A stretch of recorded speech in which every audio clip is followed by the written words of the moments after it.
நாளைக்கெல்லாம் வந்து சின்ன சார் கையிலேயே பிடிக்க முடியாதுன்ற மாதிரி செம்ம வைப்ல இருக்கீங்க. ஏன்னா இப்ப நாளா வந்து சின்ன வயசுல இருந்தே ஒரு நல்ல நாள் பெரிய நாள் ஒரு தீபாவளி பொங்கலுக்கு எல்லாம் வந்து மூவிஸ் ரிலீஸ் ஆகும். அதை போய் பாக்குறதே வந்து செம்ம ஜாலியான ஒரு வைபான விஷயம்னு வச்சுக்கோங்களேன். But all of the sudden China வந்ததுக்கு அப்புறமாட்டிக்கு தீபாவளினா என்னன்னு தெரியல, பொங்கல்னா என்னன்னு தெரியல, செலிப்ரேஷனே இல்ல. சரி மூவி தான் போய் பாக்கலாம்னு பார்த்தா மூவிஸும் இங்க ரிலீஸ் ஆக மாட்டேங்குது. சைனாவை பொறுத்தவரையும் இந்தியன் மூவிஸ் ரிலீஸ் ஆகுறது வந்து ரொம்ப ரொம்ப ரேர். எப்படின்னா இப்ப அந்த மூவில ஏதாவது ஒரு நல்ல கருத்து இருக்கு, அவங்க மக்களுக்கு அது நல்லா இருக்கும் அப்படின்னு நினைச்சாங்க அப்படின்னா பல கட்ட ஃபில்டரேஷனுக்கு அப்புறமாட்டிக்கு அந்த மூவி இங்க ரிலீஸ் ஆகுங்க. அதுலயுமே வயலன்ஸான சீன்லாம் ஏதாவது இருந்தது அப்படின்னா அப்படி துண்டா கட் பண்ணி தூக்கிடுவாங்க.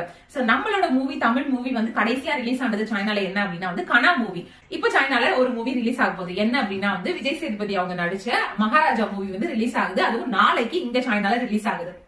கிட்டத்தட்ட நான் கேள்விப்பட்ட வரையும் 40,000 ஸ்கிரீன்ஸ் வந்து கொடுத்திருக்காங்களாம் இந்த மூவி ரிலீஸ் பண்றதுக்காக.